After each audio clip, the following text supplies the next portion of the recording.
안녕하세요. 안녕하세요. 반갑습니다. 반갑습니다. 사랑합니다. 사랑합니다.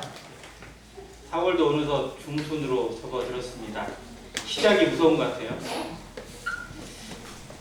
한 2주 지나고 나면 여름 왔다고 옷들이 다 짧아지고 또 덥다고 에어컨 트는 그런 날이 되지 않을까 생각도 되어집니다. 사회자가 이야기한 대로 이스라엘과 하마스 전쟁이 이제 확전이 좀 되어졌습니다. 이란이 개입을 시작했고 또 이란의 개입에 의해서 미국도 개입을 할 수 있는 여지가 만들어져서 이게 좀 기도의 제목이 되었습니다. 물론 하나님께서 그러한 것들 허락하신 가운데 어떠한 것을 깨닫게 하시고 또 어떠한 걸 이루어 가실지는 저희가 다 알지 못하나 우리 때에 정말 이러한 것을 보게 하시는 뜻이 있다고 생각이 되어집니다. 아무튼 더 경계하는 마음으로 기도하시고 또 주님의 때가 더 가까이 왔다는 걸 직감하고 복음에 또 우리 자신의 중심을 돌아보는 일에 게을리하지 않기를 주님의 이름으로 간절히 기도합니다. 오늘 로마서 7장 말씀 통해서 교제하겠습니다. 로마서 7장 21절부터 25절까지 교독해서 먼저 읽고 시작하겠습니다. 21절 제가 읽겠습니다. 로마서 7장 21절입니다. 그러므로 내가 한 법을 깨달았노니 곧 선을 행하기 원하는 나에게 악이 함께 있는 것이로다. 내 지체 속에서 한 다른 법이 내 마음의 법과 싸워 내 지체 속에 있는 죄의 법으로 나를 사로잡는 것을 보는도다. 오라 나는 공부한 사람이다. 이 상황의 몸에서 같이 읽습니다. 우리 주 예수 그리스도로 말미암아 하나님께 감사하리로다. 그런즉 내 자신이 마음으로는 하나님의 법을 육신으로는 죄의 법을 섬기노라. 아멘. 네, 감사합니다. 로마서의 교제나 공부는 구원받은 성도들에게서 제일 익숙하고 가장 많이 하지 않았을까 생각이 되어집니다. 그럼에도 말씀을 대할 때마다 우리 자신을 보는 것 같고 거울로 나를 살피는 것 같고 양심에 좀 부끄러움을 계속 느끼게 하시는 말씀이 아닐 수 없습니다. 예화를 좀 한 가지 드릴까 합니다. 어느 나라든지 기독교가 부흥되고 또 그 기독교가 전 국민에게 이렇게 퍼져가는 과정에 있어서 쓰임받은 사람들이 있습니다. 하나님은 하나님이 직접 일하시는 것보다 사람을 통해 일하시고 그 사람의 중심을 변화시키고 삶을 변화시키셔서 다른 사람의 영향력을 끼쳐가는 일을 하십니다. 영국이 그랬고 또 미국이 그랬고 우리나라도 역시 그렇습니다. 한국 기독교의 어떤 부흥기를 평양대부흥운동, 지금부터 약 120년 전에 있었던 평양대부흥운동으로 보는데 그런 시기에 평양대부흥운동 시기에 구원받은 또 하나님 앞에 쓰임받은 목사들이 여럿 있죠. 그 중에 김익두 목사라는 사람이 있습니다. 들어보신 분들도 아마 계실 겁니다. 뭘로 유명하냐면 깡패 목사로 유명합니다.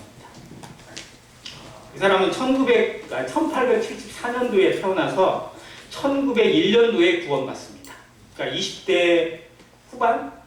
26, 7 이때 구원을 받는데 미국 선교사를 통해서 구원을 받아요. 근데 그 전에 어떻게 살았느냐? 자기 주먹 믿고 살았어요. 그 위에 쪽 지방에서 알아주는 주먹이었다고 합니다. 물론 뭐 우리나라의 주먹 계보를 쭉 따지다 보면 잘 모르겠지만 김도환보다 훨씬 이전 사람이니까 모르겠어요. 어느 정도였는지는. 근데 아무튼 깡패로도 되게 유명했던 사람이었는데 이 젊은 시절의 방황이나 이런 것을 접고 선교사의 말씀을 듣고 복음을 듣고 나서 구원을 받은 거예요.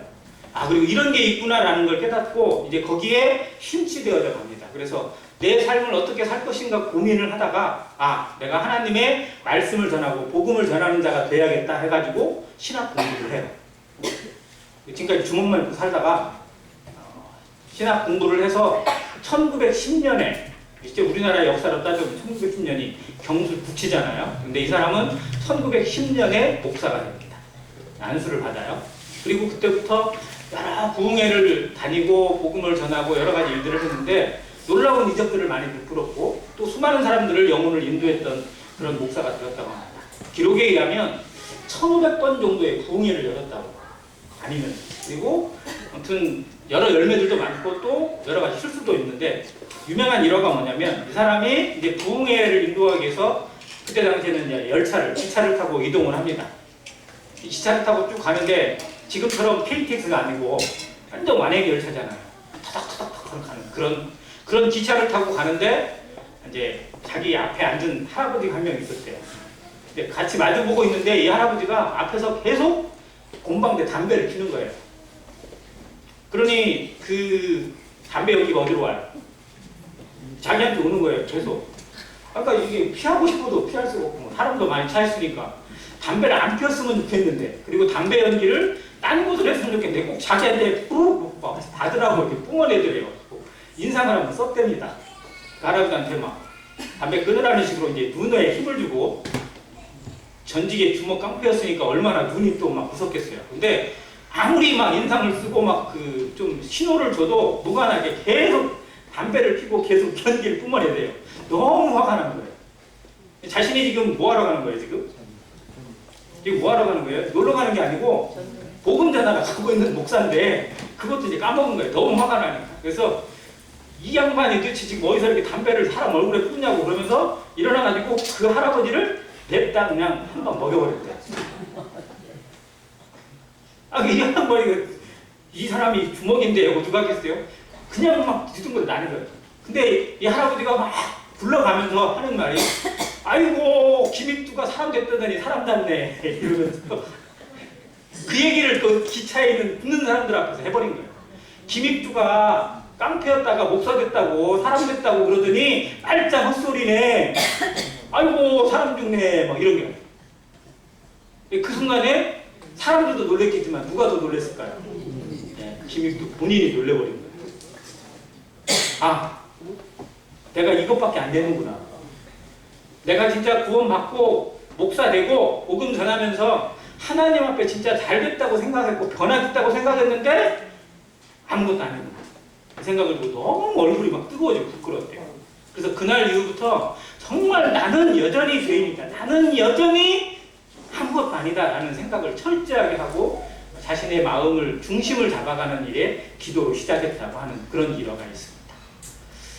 그런 변화가 있었기 때문에 아마 더 겸손하게 하나님의 은혜로만 살아가는 것을 더 전하고 좋은 열매를 맺히는 그런 기회를 남기지 않았을까 생각이 되어집니다. 한번 검색을 해보세요. 김익두 목사. 그러면 우리나라 기독교 역사에 아주 한 획을 그은 목사로 기록이 되어져 있습니다. 그런 사람도 실상 육신의 것이 일어나면 내 속에 있는 이 육신의 정욕이나 자기 생각이 일어나면 제어가 안 돼요. 이런 사례를 성경이 보여주고 있습니다. 이런 사람들을 생각하다가 제가 떠올리는 분이 지금도 참 많이 존경하는 그런 분들인데 한국의 복음주의 운동에 가장 부흥기를 이끌었던 네 분의 목사가 있습니다. 복음주의 4인방이라고 그러거든요. 혹시 아세요? 돌아가신 분이 두 분 있고 살아계신 분이 두 분 있어요. 예.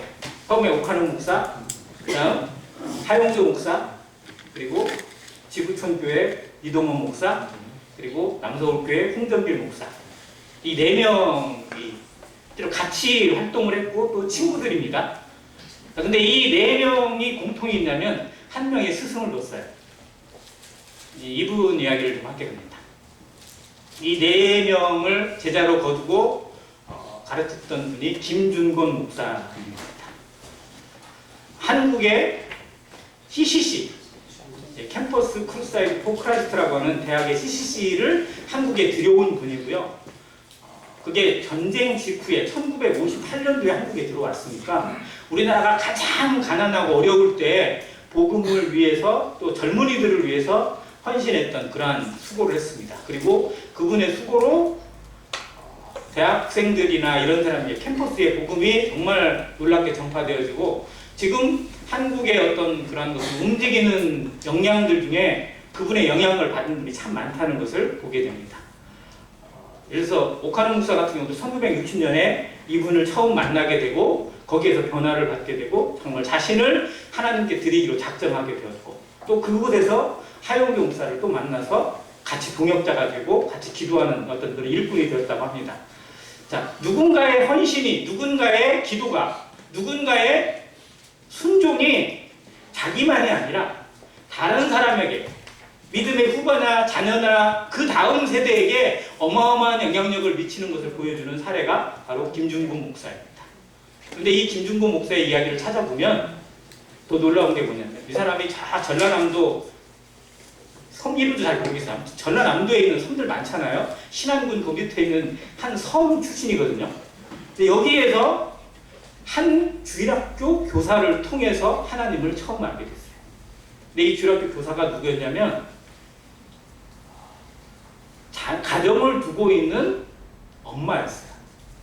그러니까 자매님이라고 해야겠죠. 그런데 자기 남편도 구원을 받지 않고 교회를 안 다녀요. 자기만 다녀요. 아기를 안고 업고.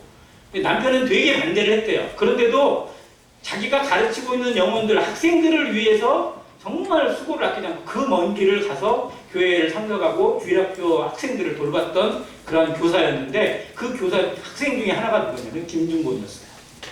이 김중곤이 나중에 간증을 한 거예요. 자기의 신앙은 자기 섬에서 자기를 인도했던 그 주일학교 교사 선생님을 통해서 배웠다. 이게 정말 놀라운 것 같아요.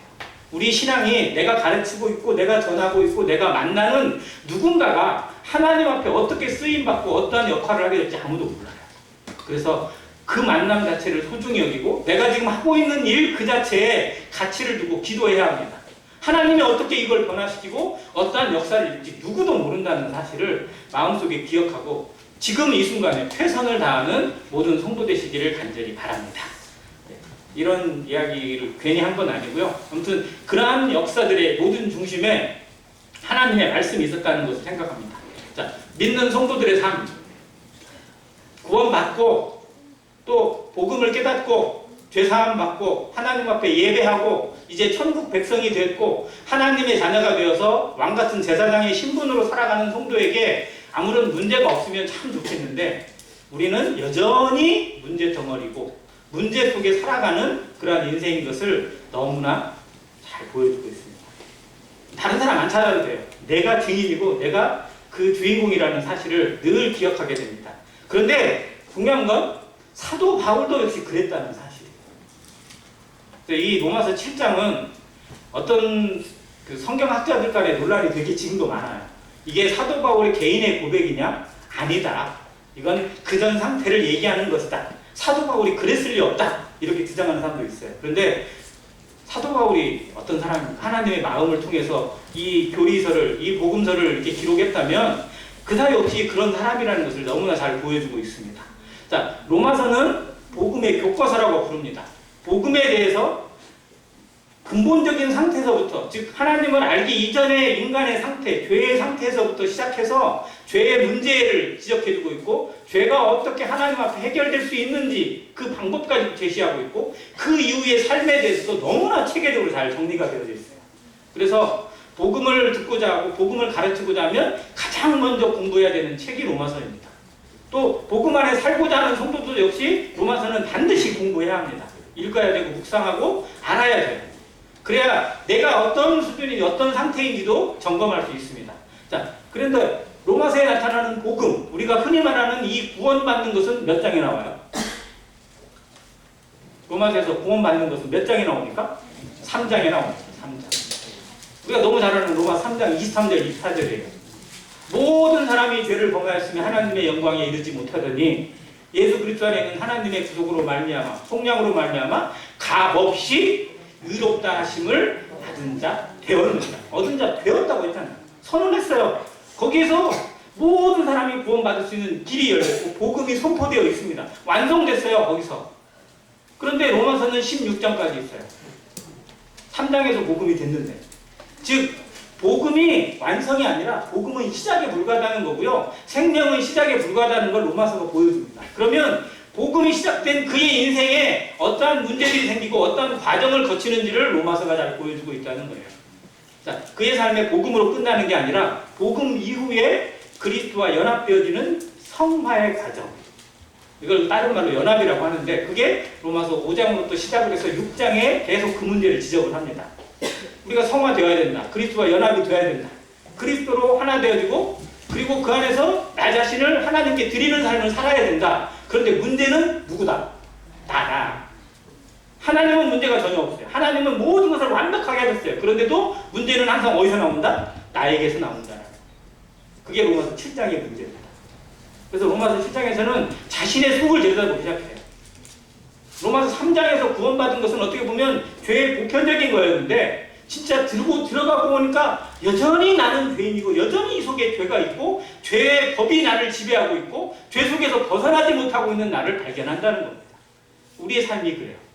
성도들의 삶에 누구에게나 다 구원받고 거듭났으니까 하나님을 찬양하고 그리고 정말 즐거움으로 살아가기를 원하지만 여전히 내 속에서 해결되지 못한 문제들이 항상 잔존되어져 있고 그것이 내 삶을 망가뜨릴 때가 있고 무너지게 만드는 그런 것을 인정할 수밖에 없어요. 그래서 이 문제를 로마서 7장에서 지적해주고 있고 거기에 사도 바울 같은 사람도 오호라 나는 어떤 사람이라고요? 곤고한 사람. 우리 스스로도 이런 고백하신 적 있어요? 난 진짜 곤고하. 난 진짜 아무것도 아니구나. 진짜 이거밖에 안 되는가? 한심스럽고 좀 막 스스로 막 머리 팍팍 치고 막 벽에다 머리 박고 막 답답해가지고 막 어디 가슴 치고 막 이런 경험 있으세요? 네. 한 사람밖에 대답을 안 하시네. 우리 모두가 아마 이런 고백을 했을 겁니다. 이런 생각이 드는 거예요. 근데 사도 바울도 역시 이렇게 고백을 하고 있고 하나님 앞에 이 양심으로 선한 양심으로 오호라 나는 곤고한 사람이로다. 누가 나를 어디서? 이 사망의 몸에서 건져내랴라고 고백합니다. 자, 구원 받았는데 거듭났는데도 여전히 뭐라고 고백하냐? 사망의 몸이라고 얘기합니다. 그래서 여기에 나와 있는 이 사도 바울의 고민이 무엇인지 또 구원받은 성도들의 삶에 나타날 수밖에 없는 이 죄의 문제, 죄의 법의 문제, 양심의 문제를 우리는 어떻게 해결하고 있고 어떻게 극복해 가고 있는지를 한번 고민해 보기로 합니다. 자, 성도는 다 거짓된 인생입니다. 죄가 인생에 들어온 이후로부터 죄의 바이러스가 몸을 지배한 이후로부터 우리 몸은 이미 죄에 완전히 오염되어 있어요. 자, 그로부터 죄를 먹고 그래서 흔히 표현할 때 뭐라고? 죄 가운데 출생하고 그죠? 죄를 먹고 마시고 죄 가운데 살고 그 다음에 마지막은 뭐가 돼요? 죄로 인해 심판받고 이게 인생이 어떻게 보면 벗어날 수 없는 수레바퀴 운명의 굴레였거든요. 자, 그런데 그 가운데 하나님의 법이 나타나서 하나님의 새로운 의의가 나타나서 우리를 그 죄에서 건지신 거예요. 내가 벗어날 수 없는 죄에서 내가 해결할 수 없는 죄의 문제를 누가 해결하신 거예요? 하나님께서 누구를 통해서? 예수 그리스도를 통해서. 이게 은혜죠. 내가 그걸 해달라고 부탁하지도 않았어요. 여기서 정말 내 죄 문제 해결해달라고 어린 시절부터 기도했던 사람도 분명 있어요. 주일학교부터 교회를 다닌 사람들은 알아. 양심적으로 나는 진짜 죄인이구나, 나는 지옥 갈 수밖에 없구나 이런 걸 느끼는 주일학생들이 있어요. 주일학교 때 잘 공부하는 학생들, 모범생들이죠. 이런 사람들은요 진짜 죄의 문제 되게 고민해요. 어린아이들. 진짜로 그래요. 우리 주일학생 중에도 그런 학생들 많을 거예요. 죄의 문제, 지옥의 문제, 심판의 문제 고민하고 눈물 흘리는 학생들이 있어요. 그래서 이건 정말로 복인 거예요. 자, 그런데 그런 것을 스스로가 해결할 수 없고 부모도 해결할 수 없고 할아버지도 안 돼요. 돈으로도 안 되고 그 무엇으로도 안 되는 것을 누가? 하나님이 예수 그리스도의 은혜를 통해서 그의 십자가의 보혈을 통해서 거저 공짜로 은혜로 선물로 해결해 주셨다. 이게 구원이잖아요. 자, 그런데 구원 받았으니까 됐다가 아니라 구원 받았으니까 이제 어떻게 살아야 되지? 라는 고민이 우리에게 찾아온다는 거예요. 이걸 안 하고 있다면 정말로 그 사람은 뭔가 잘못 받은 거죠, 실상.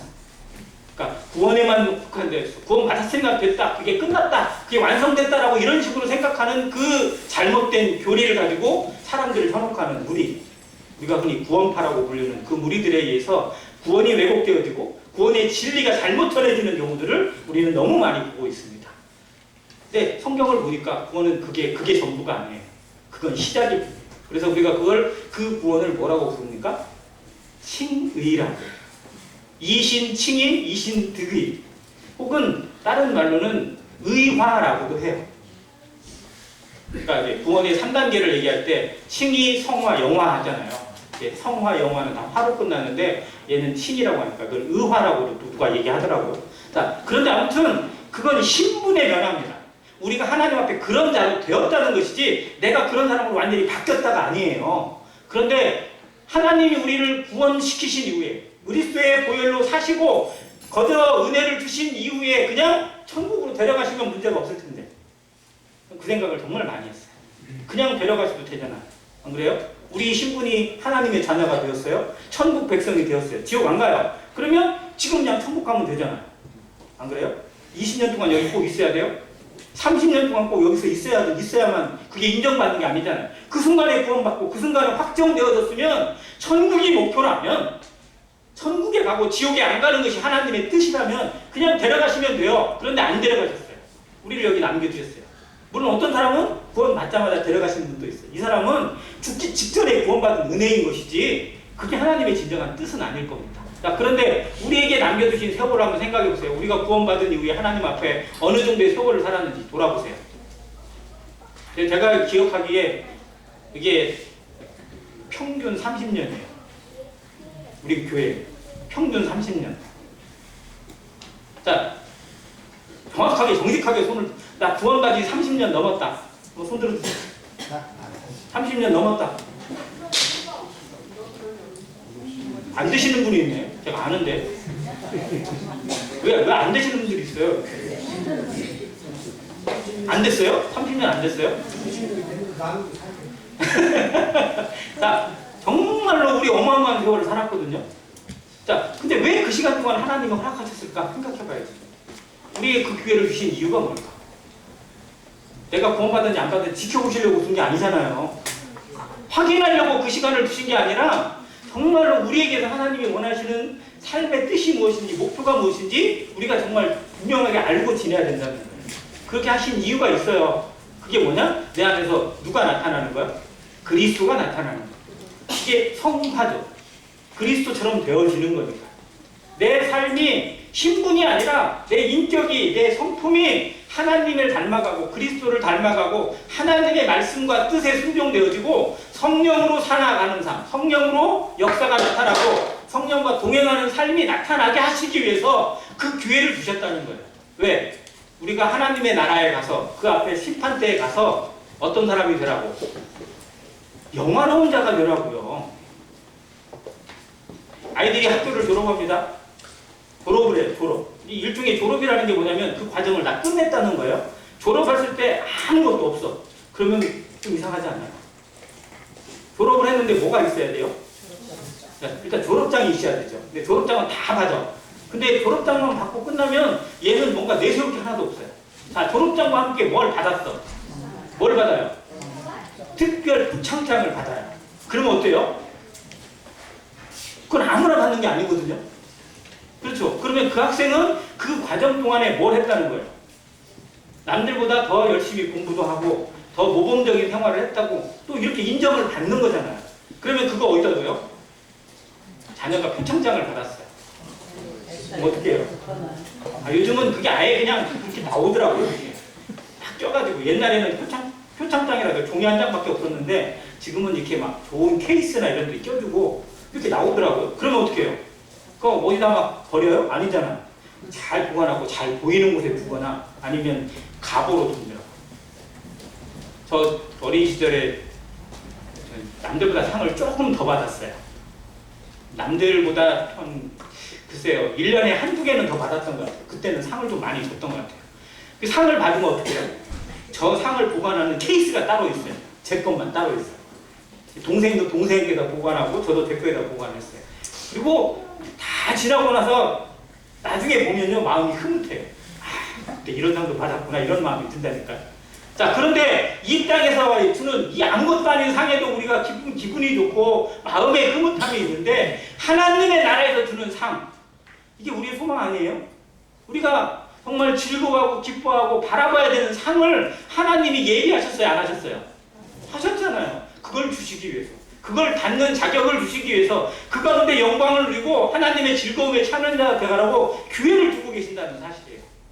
이 은혜를 놓치지 않고 살아가는 모든 성도 되시기를 간절히 바랍니다. 정말 간절히 바랍니다. 이거 우리가 바라봐야 돼요. 세상에서 알아주는 상이 아니라, 세상에서 인정해주는 그런 것이 아니라, 하나님이 인정해주시고 하나님이 기뻐하시는 상을 그날에 꼭 받게 되시기를, 그 앞에 영광을 받고 우리 모두 박수 쳐야 되잖아요. 그런데 진짜 박수부대는 하나님이 따로 주셨어. 우리는 그냥 상을 받는 주인공이고요. 그날의 박수부대는 누구냐면 저 이스라엘. 이스라엘이 영적으로 구원받고 그리스도의 심판대 그 보상받거나 이럴 때 정말로 구약에 있는 성도들 이런 사람들이 막 우리 박수부대로 찬양해주고, 또 박수부대가 누구냐면 천사들이에요. 천군 천사들이 막 그날 막 박수치고 환호하고 막 이렇게 막 할 거예요. 진짜로. 그것을 생각하는 마음으로 우리가 견디는 거고요. 인내하는 거고 기도하는 겁니다. 자, 그런데 이 과정에 정말로 꼭 걸리는 문제가 뭐냐면 바로 나라는 거예요. 자, 사람은 쉽게 바뀐다, 안 바뀐다? 자, 근데 여기 꼭 걸리더라고요, 이게. 사람은 잘 안 바뀐다. 근데 사람은 변화돼야 안 돼요? 안 바뀐다면서요. 자, 여기에 우리가 조금 알고 있어야 될 게 있어요. 자, 여기에 다시 한번 따라해주세요. 성격과 인격. 자, 성격은 바뀐다, 안 바뀐다? 성격은 안 바뀐다. 이게 내 본성이에요. 성격은 안 바뀝니다. 그런데 뭐는 바뀌어요? 인격은 바뀌어요. 자, 그럼 인격은 내가 바꾸는 거예요? 하나님으로 바꿔지는 거예요? 하나님께서 바꿔가시는 거예요.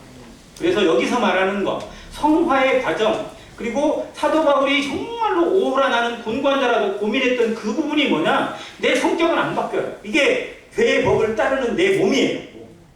그러나 하나님을 따르고자 하는 것에, 성령으로 말미암아 살아가는 것에 대한 인격, 그래서 성령 안에서 사람은 바뀌어요.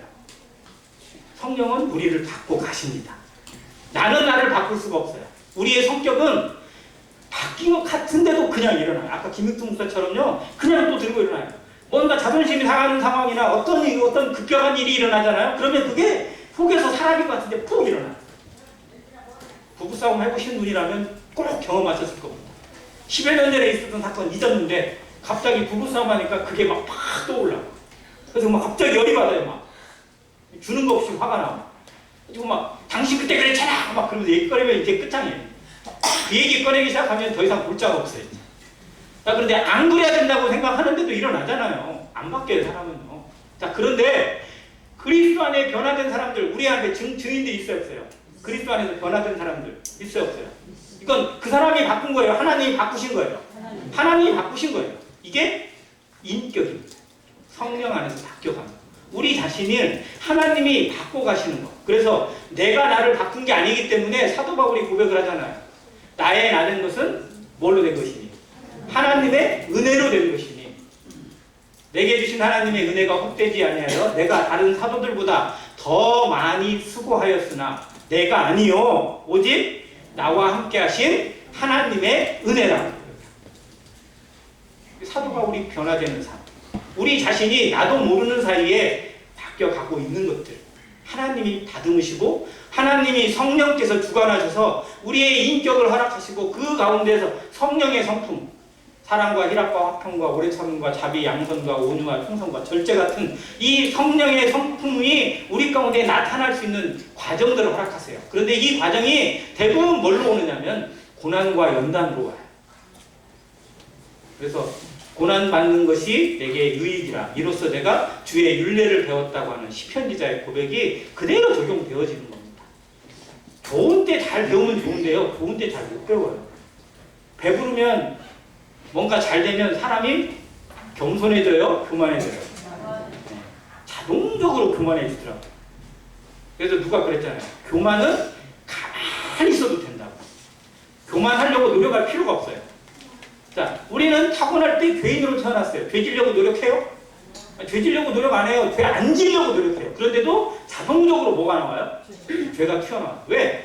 언제가 있었어요? 죄니까. 위속이 죄덩어리인데요. 뭐가 나오겠어요? 감나무가 감을 맺으려고 노력을 해서 감이 나와요. 감나무니까 감이 나오는 거예요. 포도나무는 농부가 그냥 그 나무 자체가 그 안에 포도를 맺을 수 있는 모든 잠재력이 다 포함되어 있잖아요. 그냥 포도가 나오는 거예요. 죄나무는 죄가 나오게 되어 있어요. 그런데 이걸 개조하는 작업을 하나님이 하셨어요. 그래서 죄의 덩어리에서 죄가 나온 게 아니라 성령으로 말미암아 성령의 열매가 나올 수 있는 그릇으로 바꾸시고 씨를 바꾸시고 은혜로 이것을 입히셨다는 것을 구원이라고 부릅니다. 구원은 자격이에요. 자격. 그래서 그 성령의 열매를 맺을 수 있는 자격을 주시고 그러한 씨를 우리에게 심어주셨어요. 그리스도의 씨가, 하나님의 씨가 우리 안에 담기게 하셨어요. 그런데 그것이 맺혀지는 것과 안 맺혀지는 사람이 있더라고요. 그러니까 논에다가 밭에다가 벼씨를 다 뿌리면 그게 다 잘 자라나요? 어떤 씨는 어떻게 돼요? 네. 똑같은 씨를 뿌렸는데, 아니 저희 시골에 있는 어머니는요, 마늘을 최근에 아마 한 달 전 정도에 심었나요? 마늘 대부분 아마 땅 가지고 심으셨을 겁니다. 자, 마늘을 심을 때 막 그냥 뿌리지 않아요. 마늘은 어떻게 심어요? 하나하나 다 심어놓거든요. 거기다 땅에다가 적당한 깊이만큼 다 심어가지고 다 잘 자라라고. 근데 한 달 뒤에 봐보면 그 마늘 어떤 거는 튼튼하게 쫙 올라오는 마늘도 있고 어떤 건 어때요? 아, 이게 사는 건지 죽은 건지 그냥 이제 뽑아버려야 될지 말아야 될지 이런 것들도 있다는 거예요. 우리 자체에 주어진 생명의 능력이 어떻게 관리하느냐에 따라서 열매를 맺는 성도가 있는가 하면 정말로 빈약한 그런 모습으로 자라는 성도들도 참 많습니다. 그래서 사도 바울은 복음서를 통해서 로마서를 통해서 이것을 계속 점검하라고 하고 우리에게 알려주고 계세요. 내 속사람으로는 하나님의 법을 즐거워합니다. 구원받은 성도가 하나님의 뜻에 순종하기를 원하지 않는 성도는 없습니다. 말씀을 분별하지 않고 말씀을 무시하는 성도도 분명 없습니다. 성령의 인도하신 대로 살아야 된다는 건 누구나 다 잘합니다. 이거 너무 잘 알아요.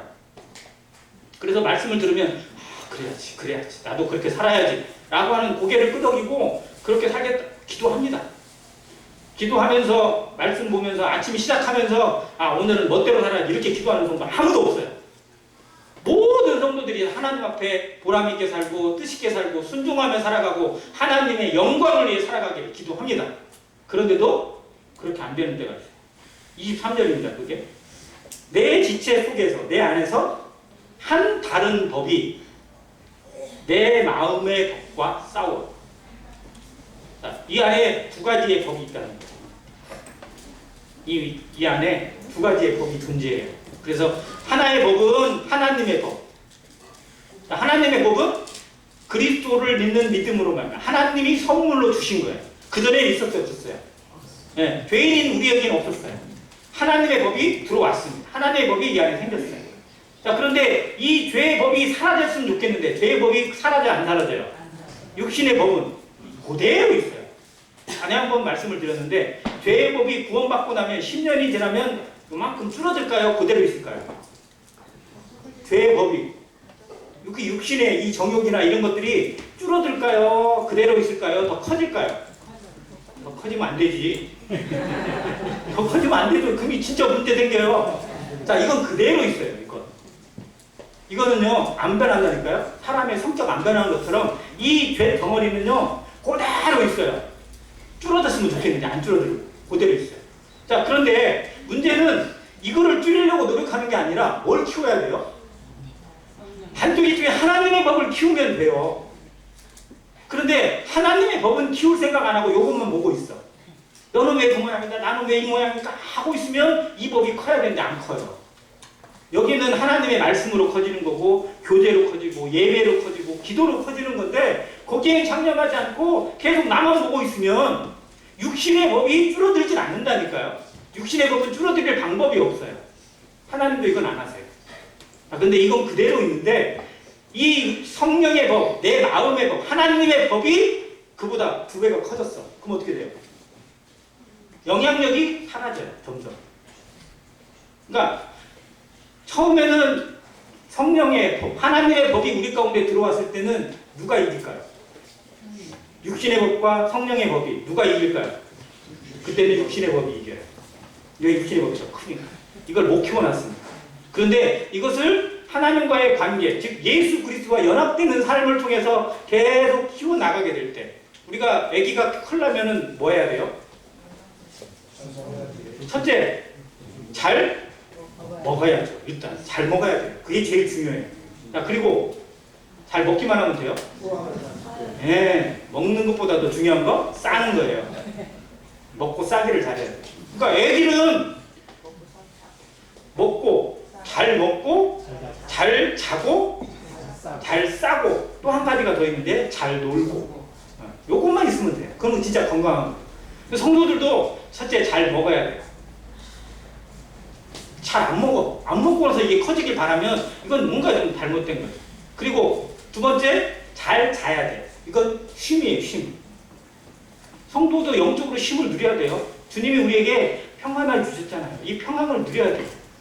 자, 그리고 잘 싸야 돼요. 잘 싸는 게 뭐예요? 순정. 네, 싸는 건 뭐냐면요, 회개예요. 회개. 자백하고 회개하는 거예요. 죄의 모습이 나타날 때마다 이거 버리는 연습이 돼야 돼요. 습관적인 것으로 버려야 돼요. 습관적으로 죄가 일어나거든요. 습관적으로 우리는 잘못을 해요. 그런데 그때마다 정말로 정말 이것에 대해서 눈물 흘리면서 버리고자 하는 의지와 노력이 나타나게 될 때 정말로 우리의 이 속사람이 커져갑니다. 그리고 마지막으로 잘 놀아야 돼요. 누구와 놀아야 돼요? 친구랑 놀잖아요. 근데 어떤 친구랑 놀아야 돼요? 네, 주님 친구하고 놀아야 돼요. 교회 안에서 놀아야 돼요. 누구가 그랬어요? 놀라면 교회 안에서 놀라고. 그러면 먹을 것이 나오고 뭐가 나온다. 교회 안에서 놀아야 돼요. 성도들과 놀아야 돼요. 믿음 안에서 놀아야 돼요. 그게 교제잖아요. 그 교제 속에서 하나님과 교류하고 하나 성도들과 교류하고 그러기를 힘쓰는 모습으로 하게 될 때 자연스럽게 자라요. 내가 막 나를 키우려고 잡아 늘리지도 않고 아들이 키울 때 막 부모가 양쪽에 한쪽은 머리 잡고 한쪽은 다리 잡고 땡긴 적 없어요? 없어요? 어떤 부모는 그랬더라고요. 얘 좀 키워야 되겠다 해가지고 잡아 늘린 적도 있다고 그러더라고요. 자, 그런데 자연스럽게 커요. 왜? 그 안에 생명이 있으니까 커요. 우리 안에 들어오는 이 생명은 어떻게 관리하고 어떤 양식을 주고 어떻게 하느냐에 따라서 자랍니다. 나도 모르는 사이에 자라요. 근데 어느 순간에 자라다 보면 이게 같아져. 아까 이 죄의 법은, 육신의 법은 줄어든다, 안 줄어든다? 안 줄어들어요. 그런데 우리 안에 이 성령의 법, 하나님의 법이 자라게 되면 이게 맞상을 떠게 돼요.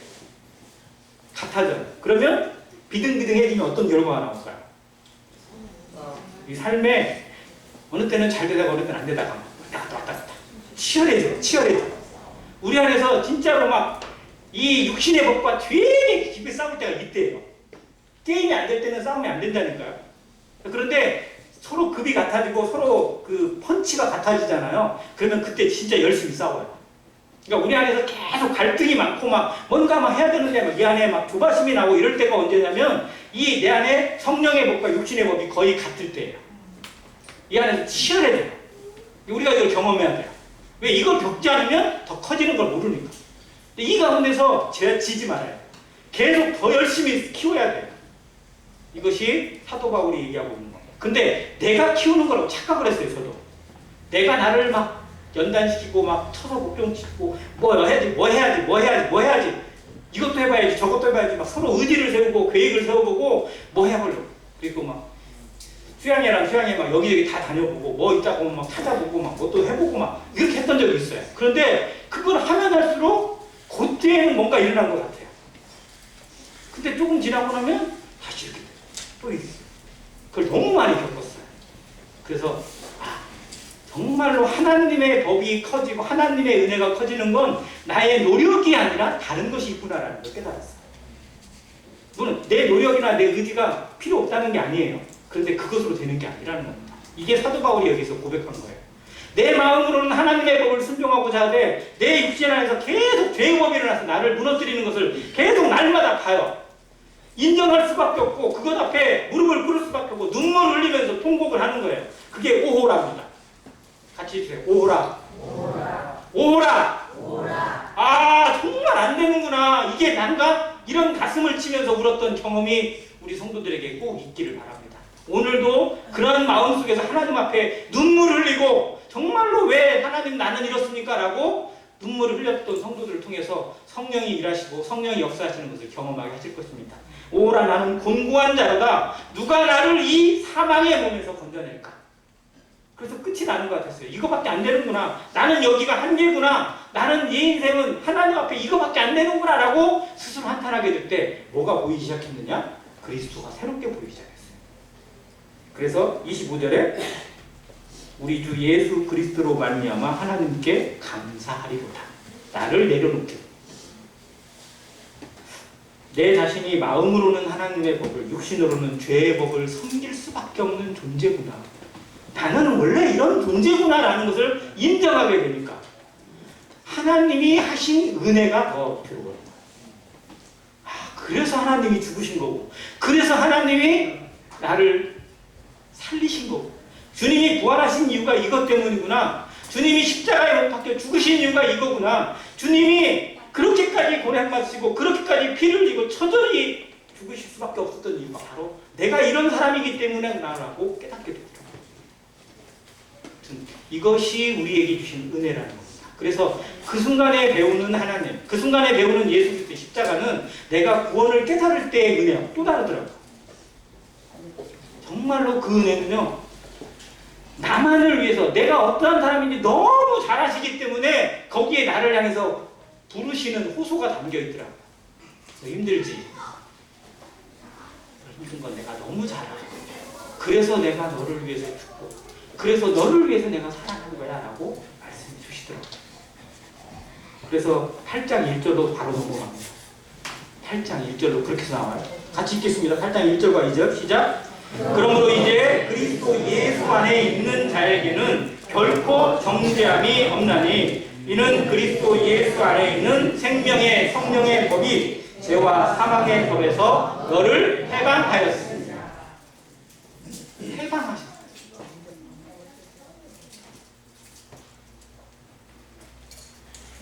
결코 정죄함이 없는 은혜. 내가 나를 정죄하고 내가 나를 학대하는 것을 겸손으로 생각했었어요. 그것이 하나님 앞에 다른 자세인 것처럼 착각을 했습니다. 그런데 살펴보니까 나는 나를 정죄하고 학대할 자격이 있을까요? 없을까요? 그것도 없더라고요. 내가 나를 학대하고 내가 나를 무시하는 것이 마치 하나님 앞에 겸손한 것처럼 착각을 했는데 우리는 그럴 자격이 없어요. 왜? 나는 나를 위해서 한 게 하나도 없거든요. 내 생명을 위해서 이만큼도 공로가 없어요. 오직 모든 것이 하나님의 은혜로 그리스도의 생명과 보혈과 그 피로 말미암아 된 것인데 내가 거기에 대해서 함부로 말할 자격이 없어요. 다른 사람의 성도를 향해서 비판하거나 판단하는 건 더 말할 것도 없고 나 자신에 대해서 우리는 판단할 수 있는 자격이 없습니다. 이런 나는 누가 사신 거니까? 그리스도가 사신 거고 하나님이 사신 거니까. 하나님의 목숨이에요. 하나님의 생명이에요. 함부로 다룰 수 있는 존재가 아닙니다. 우리에게 주신 기회가 얼마나 소중한지 알아야 돼요. 내게 주신 하루하루가 하나님 앞에 얼마나 소중한 능력을 가지고 있고 가치가 있는지를 알아야 됩니다. 우리는 그것에 대해서 함부로 낭비할 자격도 없어요. 이건 죄예요. 하나님에 대해서 하나님이 하신 일에 대해서 판단하고 무시하는 것도 죄일 뿐만 아니라 그걸 소홀히 하고 낭비하는 것도 하나님 앞에 잘못하고 죄 짓는 겁니다. 우리 인생 헛되게 살아가서도 정말 절대 안 되고요. 내게 주신 기회에 정말로 최선을 다해서 순종하는 것만이 하나님의 복음에 참여하는 거고 구원으로 사는 능력이라는 것을 새롭게 보게 되었어요. 그래서 내게 주신 기회, 나 같은 자로 부르셔서 변화시켜 가시는 하나님의 기적을 우리 안에서 경험하고 확인하게 되는 과정으로 우리 삶을 이끄십니다. 과연 이런 자를 하나님이 이렇게까지 참으시고 이렇게까지 인도하셔서 1년 뒤에는 어떤 모습을 보실까? 어떻게 기도하고 기대하고 계실까? 우리 자녀들 보면서 우리가 그런 기대를 갖잖아요. 지금 막 공부를 하고 있고 뭐 하고 있어요. 그런데 이 자녀가 지금은 나를 속썩이고 나에게 힘들게 하지만 앞으로 몇 년 뒤에, 앞으로 얼마가 뒤에는 얘가 철이 들고 이런 자녀가 되고 이렇게 하겠지라는 기대를 가지고 기도하잖아요. 참잖아요. 그렇게. 하나님이 우리를 위해 참아내신 거라니까요. 그러면 역시 나도 나에 대해서 그걸 참아주고 기다려주고 기대하는 것이 필요합니다. 우리의 기도 제목이 이렇게 돼야 돼요. 그래서 나 같은 자를 참으시는 하나님께서 나를 지금까지 용납하셨다면 정말 내 인생에 대해서 하나님이 어떠한 모습으로 기대하고 계실지 1년 뒤에, 3년 뒤에, 5년 뒤에 나는 어떠한 모습으로 주님 앞에 서게 될 것인지를 기도하시길 바랍니다. 이것이 성화입니다. 이것이 오호라 나는 본구한 자로다 고백했던 사도 바울이 그 한계를 넘어서고 자기를 보는 것이 아니라 성령만을 보는 것. 그래서 로마서 8장은 성령문이에요. 성령이 주관하시고 성령이 주인 되어지고 성령이 인도자가 되고 성령이 기도하게 하시고 성령으로 확신시키는 것. 그래서 결코 흔들리지 않는 신앙은 내게서 나오는 게 아니라는 겁니다. 로마서 8장 32절부터 쭉 39절까지인가요? 우리를 그리스도 예수 안에 있는 하나님의 사랑에서 끊을 수 있다 없다? 없다라는 거예요. 그렇게 선언하게 되는 것은 내 의지로는 계속 흔들려요. 계속 무너지게 되어 있어요. 그런데 성령께서 그걸 주관하실 때 아 그렇구나라고 깨닫게 되고 그걸 동의하게 되고 그걸 인정하고 그 안에서 함께 호흡을 맞추고 보조를 맞추며 살아가는 성도가 되게 하신다는 겁니다. 안양교회 모든 성도들이 이 삶을 통해서 지금 공고함을 뛰어넘어져서 성령으로 살아가고 성령이 하시는 역사를 그 기대치를 6개월 뒤에 1년 뒤에 3년 뒤에 5년 뒤에 어떻게 보고 계실지 어떻게 이루실지를 적어보시기 바랍니다. 5년 뒤에 나는 하나님께서 어떻게 인도하실까? 우리 가정은 어떤 모습으로 인도하실까? 내가 그때까지 기회가 허락하신다면 어떠한 모습으로 인도하시기를 원하실까? 이런 기도 제목을 적어놓고 하나님 앞에 매일매일 기도로 나아가시는 성도 되시기를 간절히 바랍니다. 이상입니다.